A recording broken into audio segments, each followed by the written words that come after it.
Good afternoon. Welcome to our webinar about ArtsCan Circle.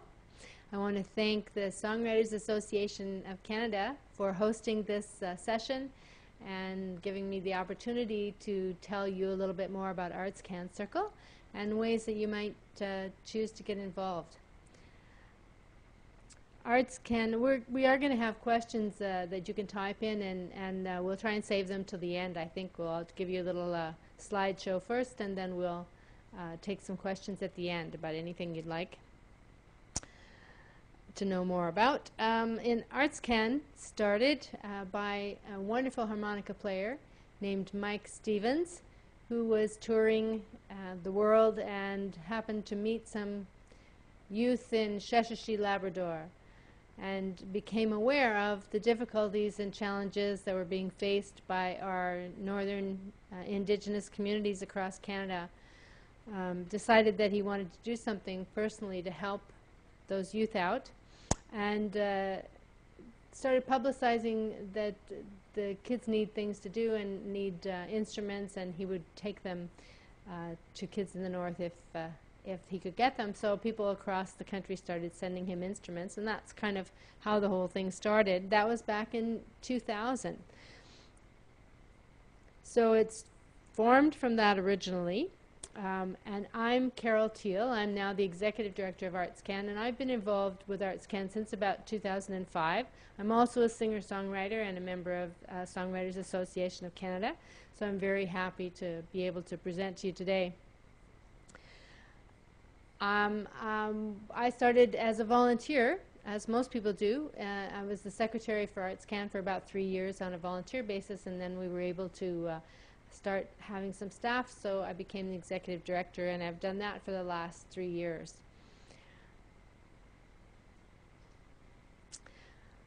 We became aware of challenges because of Mike's involvement with the kids in northern Canada, and our northern First Nations really face a lot of tremendously difficult challenges. There's high unemployment, there's poverty, there's the legacy of residential schools, family issues, and lots of difficulties with drugs and alcohol. Because of those things, we find that there are some special challenges, and that includes suicide rates for Aboriginal youth being 5 to 7 times higher than in the rest of Canada. For Inuit youth, they're among the highest in the world at 11 times the national average in Canada. And there are high rates of solvent abuse in some communities, like gas sniffing. So all those things, and from the causative factors that I've talked about earlier, really hit home with Mike, and he found out when he learned about it and really wanted to do something to try and help the kids there.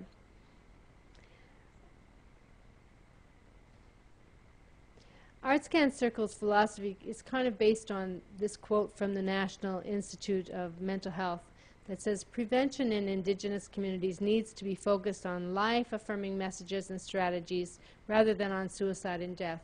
So it's that kind of attitude that we go to communities with music, with art, with workshops to engage kids in hands-on creativity and get them focused in a positive direction and give them some really positive ways to express themselves. As I mentioned, Mike Stevens first visited Sheshatshiu, Labrador in 2000 and went on to visit Davis Inlet and really learn about the communities and the struggles that they were having. And then he returned many times to those communities to take instruments that had been donated by people from all across Canada and to give the kids workshops in how to play the instruments and how to write songs, how to make recordings, and so on. In 2000, he did this on his own for a couple of years, and in the year 2000, a bunch of people got together and decided that they wanted to support that work and form an organization that could send teams of people to those remote communities to work with the kids. In April of 2004, ArtsCan Circle then became a registered charity as well. So the trips have founded, and now we generally send teams of 4 people at a time. Currently, we're working in 6 northern communities on a regular basis, In Labrador, we go to Sheshatshiu and Natwashish, which was formerly Davis Inlet, and we try to go to all these communities twice a year for a week duration. The same in Ontario. We go to the First Nations of Mishkegogumang, Pikangikum, Wabsamung, and Fort Hope. And we have gone at times to other communities and done some work in Sioux Lookout, in Lac Sioux, and a few others. Mike's done a bit of work in Kugluktuk and Nunavut. Our goal is, like I said, to return annually, twice annually, to each one of those communities, so that we can really build relationships with the youth in the communities, and they know that we're committed to spending time and working with them. We have gradual growth as we can grow our funding to support more. Our goal is to add at least one new community every year, and last year was our first visit to Fort Hope, so they've been added to our communities that are participating in the ArtsCan programs. There's a little map that shows you approximately some of the distances we have to travel. You know where Toronto's way down here in the tip, and the Northern Ontario communities you'll see with the little red arrows, and way over on the east coast in Labrador you'll see the other two communities.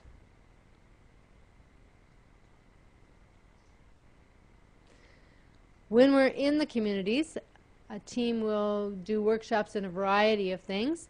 We try to do music and art, so some of it will be instrument lessons on some of the donated instruments that have been brought to the community, and the guitars and ukuleles, harmonicas will all stay in the community for the kids to have access once we've gone on. There's songwriting workshops. This is me with a group of kids in Sheshatshiu, Labrador, working on a song together. Theater arts. We find that shadow plays work really well for the kids to tell stories, both traditional stories and stories they can make up, and act them out with shadows on the screen in front of the audience. That way they don't have to be directly in front of the audience. They're often quite shy, so the shadow puppets work well for them. Visual arts, we do all kinds of painting, mask making, all different types of visual art workshops.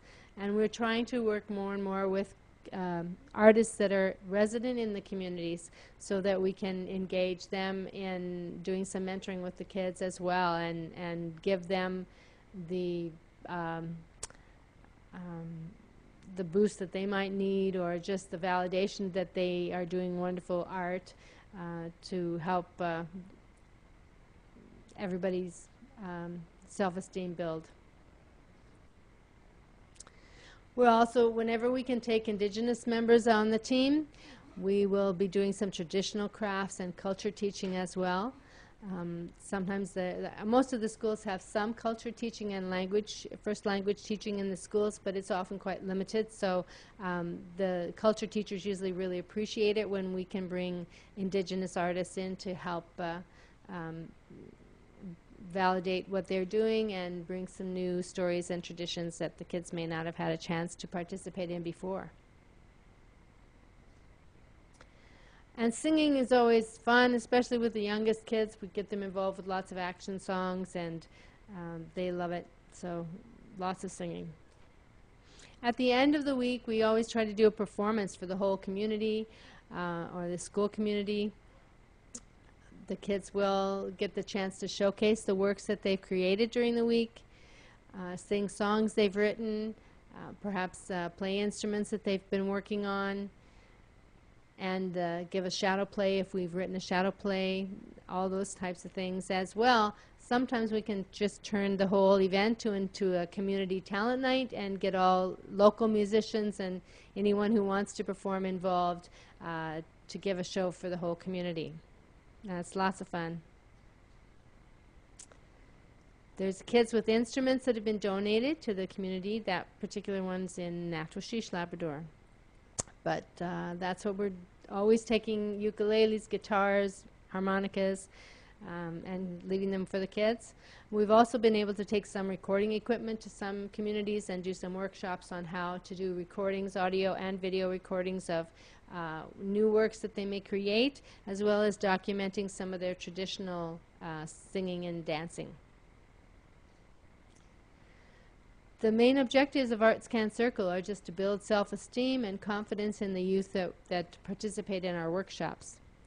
We try to honor and validate the cultural heritage of the community, and we do that by including stories that are traditional, by including language from the first language of the community when we're writing songs and so on, and really sharing with the kids how valuable we think that is and how important it is, and being proud that they can teach us some of their culture, and we really enjoy that. We try to build relationships by returning to each community twice a year, and gradually we'll grow our number of communities that we're involved with. We provide positive experiences and self-expression and just give the kids chances that they don't normally have. There are very few recreational opportunities in these remote communities, and very little chance for them to express themselves in a positive way. We like to increase their skills in music, writing, drama, recording, and visual arts as well. All of the artists on the teams that travel north are volunteer. So it's quite a gift for us to receive a week of someone's time to volunteer to go on an ArtsCan team. But our artists feel that they gain a lot more than they give to these communities, and they learn a lot from the kids and build relationships that they treasure. We're funded primarily by individual donations, by grants, by fundraising events. We do quite a few benefit concerts of various sizes, anything from a jam at someone's house to a house concert to a club event to a bigger event. So there's lots of potential to be involved in lots of different ways. In terms of the impact we feel we're having, now over 1,500 kids every year are participating twice a year in 6 remote communities, and a few other trips on the sides. More kids are playing instruments, and they have access to instruments now. There are some garage bands, what we call kids getting together and starting their own bands and starting to write their own music as well, and performing with their friends in their community. So when we go back and find that there are new bands that have formed and kids are playing instruments, that's very exciting for us. The schools are often trying to hire an art music teacher now, so it's happy to see that happening as well. The schools have recognized the value of what we're doing and really would like to have more to offer for their students. So we work in conjunction with the art and music teachers if they do have them. Many communities still don't have, but some of them are trying to hire them. The children are anticipating the next visit of the ArtsCan Circle team, and we send posters ahead of time to let them know we're coming, and there gets to be quite a buzz in the community that we're coming back, and they're very excited, waiting for us to come in and bring some more activities for them to participate in. We're now staying in touch with some of the young people through Facebook, which is another great thing, I think. So we try to maintain our relationships a bit in between visits. And artists have been able to get some validation and encouragement, the local artists, from our teams as well. There are lots of ways to be involved with ArtsCan Circle. If you're a singer-songwriter and you think you would like to work with groups of children, you might volunteer and share your skills and expertise if you're a musician or an artist, or have friends that you think might be interested. You can pass the information along. On our website, there is a link that says how you can help. So check that page for more information about how to get in touch with us and send in let us know that you're interested in volunteering.